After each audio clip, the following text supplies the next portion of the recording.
एनगल्फिंग्स। सो trading वाला जो concept था उसके बारे में बात करेंगे। ओके, सो हमारे पास कल का जो क्वेश्चन था,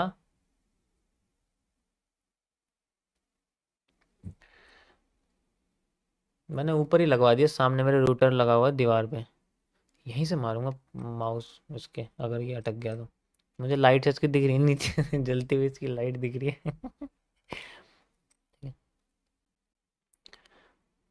तो हम लोग बात करेंगे अमाउंट के बारे में। ये अमाउंट का क्या खेल है, ठीक है। अब जैसे कि कल मैंने आपको अमाउंट के बारे में थोड़ा एक्सप्लेन किया था कि किस तरीके से हम लोग यूज़ कर सकते हैं, कैसे होता है, ठीक है। तो पहले समझो कि इस अमाउंट के कई सारे सोर्सेज हैं। अब जो हमें बेसिकली सेट करना है तो वो दो तरीके से होता है। एक होता है जिनके पास मनी होती है, ठीक है। दो तरीके के लोग होते हैं तुम्हें पता है, एक होते हैं मनी होती है, तीन तरीके के लोग होते हैं वैसे तो, और एक दो होते हैं, दूसरा होता है इसके पास मनी नहीं होती, ठीक है। मतलब वो एक्स्ट्रा खर्चा नहीं कर सकता, वो इतना पैसा है ही नहीं। एक होती है मनी होती है लेकिन एक नंबर का कंजूस इंसान है, मनी यूज नहीं करेगा अपनी, उसका भरोसा नहीं किसी पे, तो इसे मैं लिख देता हूँ कंजूस। ये इसे जब तक फायदा नहीं मिलेगा ये इस्तेमाल नहीं करेगा। ये तीसरे लेवल के हैं, ये इन इन दोनों से ही बड़े लेवल के इंसान हैं। और किसी पे है भी नहीं फिर भी वो नहीं बोलेगा कि मेरे पे तो है लेकिन मैं करूंगा नहीं इस्तेमाल। तो चौथे उसमें वो आते हैं, लेकिन मैं अभी उनको ऐड नहीं कर रहा इसके अंदर क्योंकि वो यहाँ से भी बहुत बड़े हैं, ठीक है।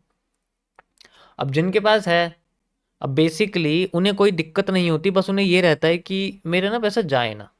जिनके पास पैसे नहीं होते उन्हें बस ये रहता है कि बस पैसा कहीं से मिल जाए, उसके बाद को देखेंगे। अब तीसरा जिनका पैसा होता है वो सबसे पहले देखेंगे मिलेगा कितना। उन्हें इससे मतलब नहीं मेरा जाएगा कितना, उन्हें बस इस चीज से कंजूसी है कि मुझे मिलेगा कितना।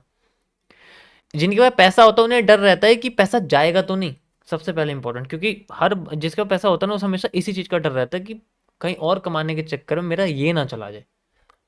तो इसीलिए हर बड़ा बंदा अपने पैसे सोच समझ के लगाने की कोशिश करता है, वो ऐसे कहीं भी पैसे नहीं डाल देता। अब यहां पर बेसिकली, अब ये क्या बना दिया मैंने, चलो कोई बात नहीं छोड़ो।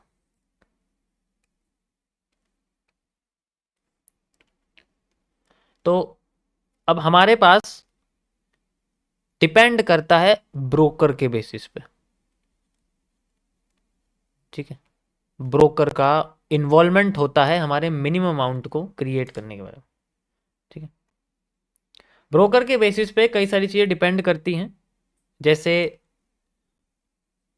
अगर हमें टेस्टिंग पर्पस यूज़ करना है, यू नो हर किसी को, एक इंडिविजुअल को जो न्यू होता है, जो नया बंदा होता है, ठीक है, जो नया बंदा होता है उसे हमेशा ये रहता है कि मुझे टेस्टिंग पर्पस से कम मिनिमम से मिनिमम अमाउंट यूज़ करना है, मिनिमम अमाउंट लेना है। ध्यान से समझना ये बात जो मैं बता रहा हूँ। अब मुझे यहाँ पर मिनिमम से मिनिमम अमाउंट यूज़ करना है। अब मैं क्या करूँगा, टेस्टिंग पर्पस के लिए इस्तेमाल करूँगा। अब मिनिमम अमाउंट कैसे लेंगे, ऐसा लेंगे जिसमें रिस्क मैनेजमेंट हो सके, क्योंकि हमें सबसे पहले अपना रिस्क देखना पड़ता है। और अगर मैं रिस्क लेना चाहूँगा तो मेरा रिस्क हमेशा या तो ये मान के चलो एवरेज 1% रहेगा या मैक्सिमम 3% रहेगा, इससे ज़्यादा मैं लेने का हूँ नहीं। यानी कि कितना भी लगाऊं उसका 3% जाना चाहिए एक ट्रेड में या जैसे भी है। तो कोई भी ब्रोकर है, जैसे अभी मैं फिलहाल के लिए इंडियन मार्केट के ब्रोकर की बात करता हूँ, ठीक है, यानी कि इंडियन स्टॉक ब्रोकर्स की बात करता हूँ। तो अगर कोई भी स्टॉक है हमारे पास और या फिर कोई भी इंडेक्स है, उसका कोई भी ऑप्शन है, तो कोई भी ऑप्शन है, जैसे एग्जांपल के लिए मेरे पास निफ्टी का एक ऑप्शन है, तो निफ्टी का ऑप्शन का जो एक लॉट है वो कितने का पड़ता है आज के समय में, कितने का पड़ता है सिंगल लॉट? जल्दी जल्दी जवाब दो, इतना टाइम नहीं होता। 75? पक्का? परफेक्ट। 75। तो यहां पर 75 का पड़ता है। इसका मतलब क्या हुआ? इस लॉट का मतलब होता है, ये है लॉट साइज। इसका मतलब होता है कि अगर हमारी निफ्टी का कोई भी ऑप्शन 1 पॉइंट हिलेगा, यही तो होता है भाई, 1 पॉइंट हिलेगा तो 75 रुपए का हमें मुनाफा या नुकसान होगा। यही तो है, नहीं है? कि अगर ये ऊपर की साइड पॉजिटिव प्लस मिलेगा तो हमें पॉजिटिव 75 मिलेगा, यानी कि भाई मिलेगा ना, मैं पॉजिटिव 75 रुपए मिलेंगे।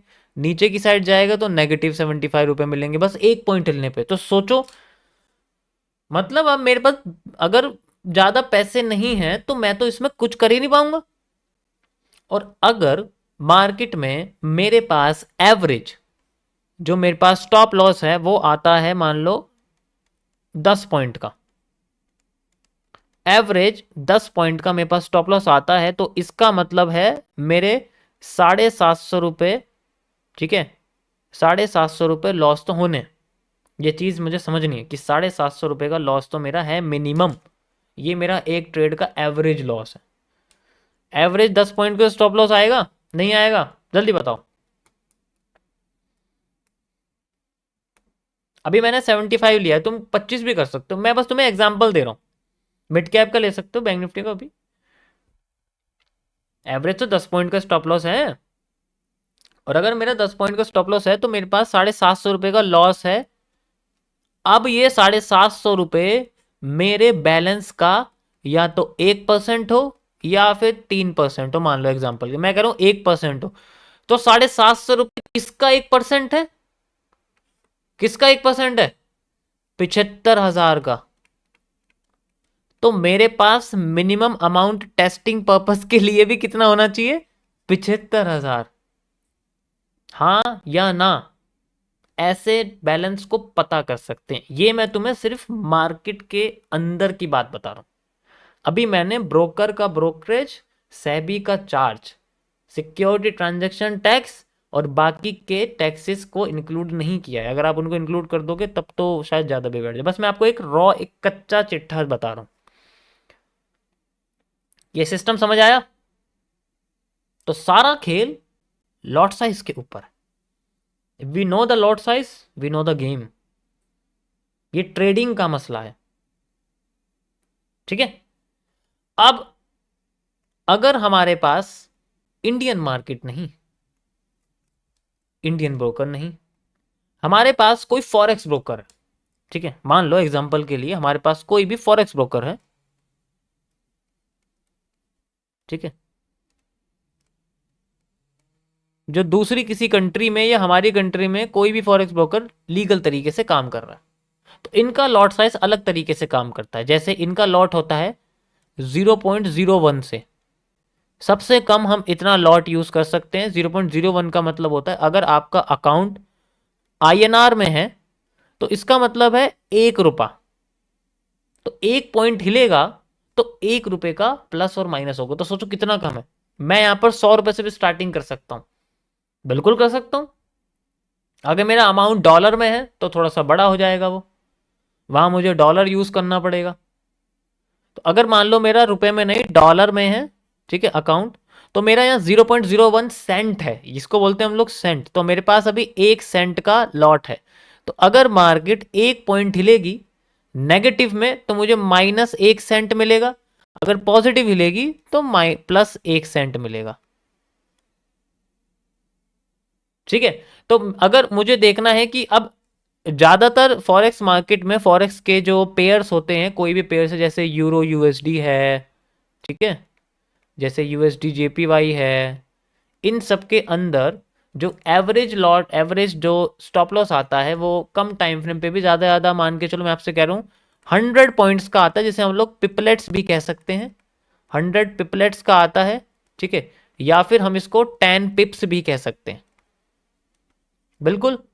अब 100 पॉइंट्स का मान के चलो एवरेज स्टॉप लॉस आ रहा है। मैं अभी पिप्स में नहीं, पॉइंट्स में बात कर रहा हूं।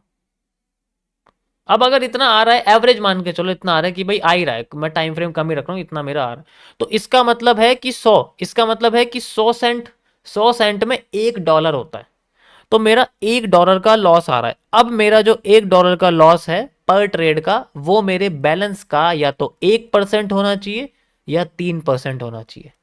तो इसके हिसाब से मेरा जो बैलेंस है वो कितना बैठेगा, $100 से लेके $300 तक, मतलब 8,000 रुपए से लेके 24,000 रुपए तक।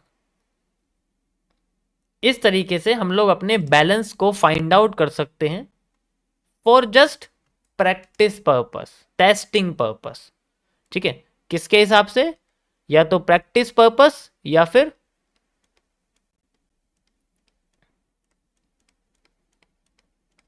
Testing purpose.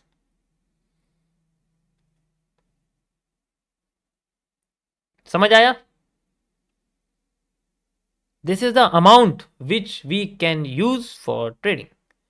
यहां पर अभी आपकी एज ए, मैं अपनी लिविंग के हिसाब से वो अमाउंट नहीं यूज कर रहा कि मैं अपनी जिंदगी ये चला सकूं, मैं महीने में 25-30 हजार रुपए कमा सकूं, ये वो अमाउंट नहीं है।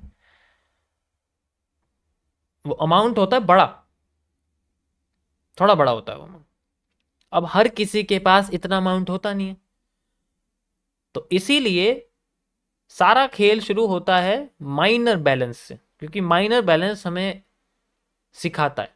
अब इसको लगाने के लिए पहले आपको 1.5 साल तपस्या करनी पड़ेगी चार्ट एनालिसिस में, ताकि पहले इस छोटे से अमाउंट को, जो कि किसी के लिए $100 भी बहुत बड़ा है, किसी के लिए $100 भी 10 लाख रुपए के बराबर है, तो किसी के लिए 10 लाख रुपए भी $100 के बराबर है।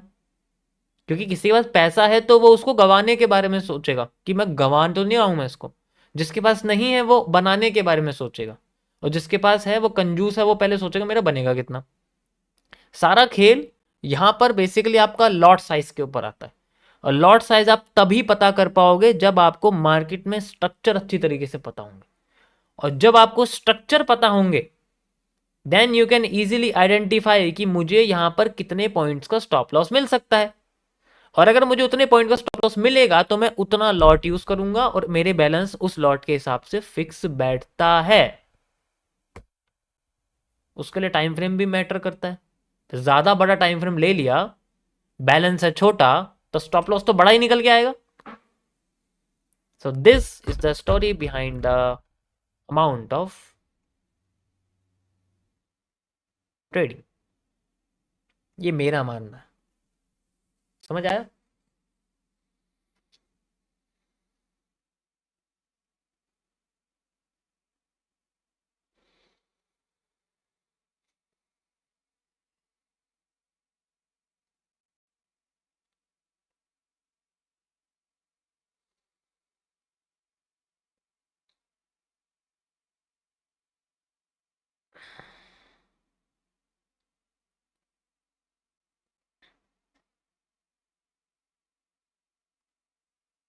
अब जब हमारे पास, अभी मैंने सिर्फ आपको सिस्टम समझाया, ट्रेडिंग नहीं समझाई है।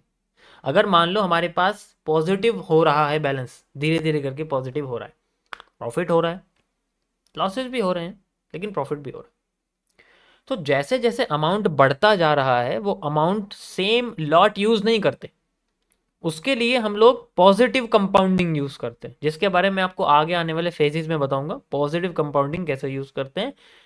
और जब हमारा बैलेंस बढ़ता बढ़ता एकदम गिरना शुरू हो जाए तो नेगेटिव कंपाउंडिंग कैसे यूज करते हैं। ऐसा नहीं है सेम ही क्वांटिटी से गिरते हुए बैलेंस पे भी यूज करते हैं, उसे भी कम करना पड़ता है। If balance is decreasing the amount of quantity also decreases, वो डायरेक्टली प्रोपोर्शनल होता है उसके साथ। सो ये था गाइज आपका testing purpose, minimum amount, how to use and everything. Okay, समझ आया सभी को?